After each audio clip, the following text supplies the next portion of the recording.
My journey to become a cardiac surgeon started when I was about 15 years old. I worked for a scuba shop in Atlanta, and I got super involved there and started teaching classes and ultimately became a dive master. And through all of that, I learned a great deal of not only basic and advanced life support techniques, but also rescue techniques that I really enjoyed. And I love scuba diving, but I really enjoyed the life support, life-saving techniques that I had learned and what have you. And I was probably 2 years into all of this, so maybe a junior in high school, I would say, and went to lunch with my parents. We went to a delicatessen in Atlanta, and we sit down, we order, and next to us is an elderly couple, and he's just chowing on a hot dog or bratwurst or something. And a few minutes later, I look over, and he is like totally choking. He's totally blue. So I jump up and I Heimlich the guy, at which point the teeth come flying out. Hot dog goes rolling on the floor. He starts breathing. They call 911. The paramedics show up. He's sitting up. He's fine. He grabs his dentures off the floor. He dips them in the water. He pops them back in his mouth, and he starts eating his lunch again, at which point my mom's like, okay, we're out of here. And I did not disagree with that. But at that point, I realized that this knowledge that I had was like super tactical, and it worked. You know, I saved this guy's life. And so I realized that that was something that really excited me. So following that experience, I wanted more. So I ended up getting a job in one of the emergency rooms just outside of Atlanta. And I worked there for about a year, and it was an incredible experience. It really gave me my first patient interaction and watching all these physicians, you know, diagnose and treat these really, really sick patients. And it got me super excited about wanting to go to medical school. And so that really kind of set me in the direction. And so when I started looking at colleges, I chose my colleges based on their acceptance rate into medical school, and I ended up going to Washington University, which had a 96% acceptance rate into medical school.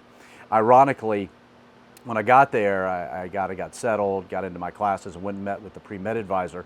Kind of looked at me. I'm sure I was in a t-shirt and ripped jeans, knowing myself back then. And he looks at my file, and he looks at me, and he's like, son, you ever considered anything other than medicine? At which point I got angry, super jacked up, and I think that was the whole point. Either he was going to discourage me and I was going to take a different path, or I was going to realize that I was going to show him, which is exactly what I did.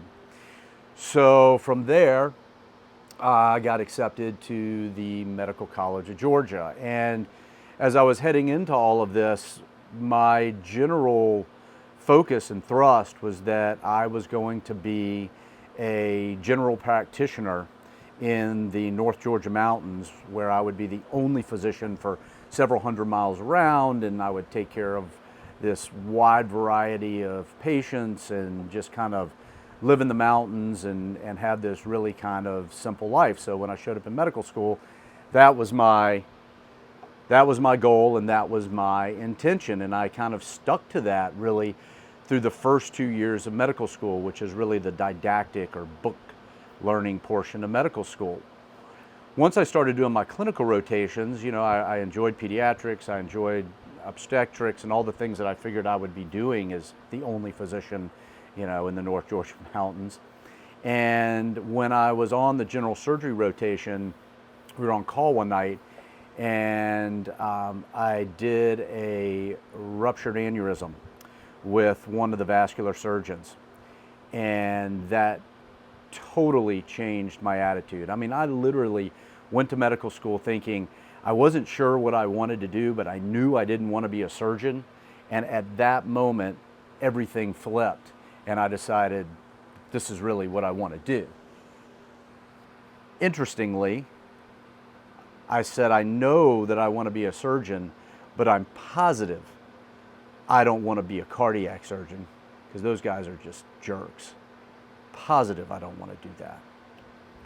So I finished medical school and I applied for general surgery, and I ended up doing my general surgery in Denver, Colorado, which again, phenomenal experience.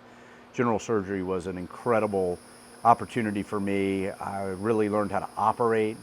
I learned how to take care of really sick patients. And I got introduced to cardiac surgery. I still remember the first heart surgery that I scrubbed. And I remember being in the room and operating on the heart and thinking to myself, this is what I really want to do. And the guys that were the cardiac surgeons in this program were absolutely phenomenal human beings. Super bright, very talented surgeons, and just good human beings. And I think that's a lot of times how you end up choosing the specialty that you want to go into. You know, you find a group of people that you actually resonate with. So I was kind of torn because I really like trauma surgery as well. Denver General is the original knife and gun club, and you know, I had an incredible experience there, but I realized that a lot of that was ICU care, and trauma surgery was becoming more and more non-operative, and I really like to do really intricate and complicated operations and take care of sick patients. And so cardiac surgery really kind of scratched both of those itches for me. And I sat down with one of my cardiac attendings and, you know, expressed my wishes that I wanted to be a cardiac surgeon. And his advice to me was like, Jeremy, if you can be happy doing anything else, please go and do that, because this is a different level of commitment. It's a different lifestyle. It's a totally different level of intensity. Your job has got to be number one priority, and it's really not easy. And of course, at that time, I was like, absolutely, this is what I want to do, hands down. And so I stayed on that path. And I ended up going to Charlotte, North Carolina, where I did a year of general vascular and endovascular surgery first, and then 2 years of cardiac training. Again, absolutely phenomenal program. High volume, learned to operate, phenomenal attendings.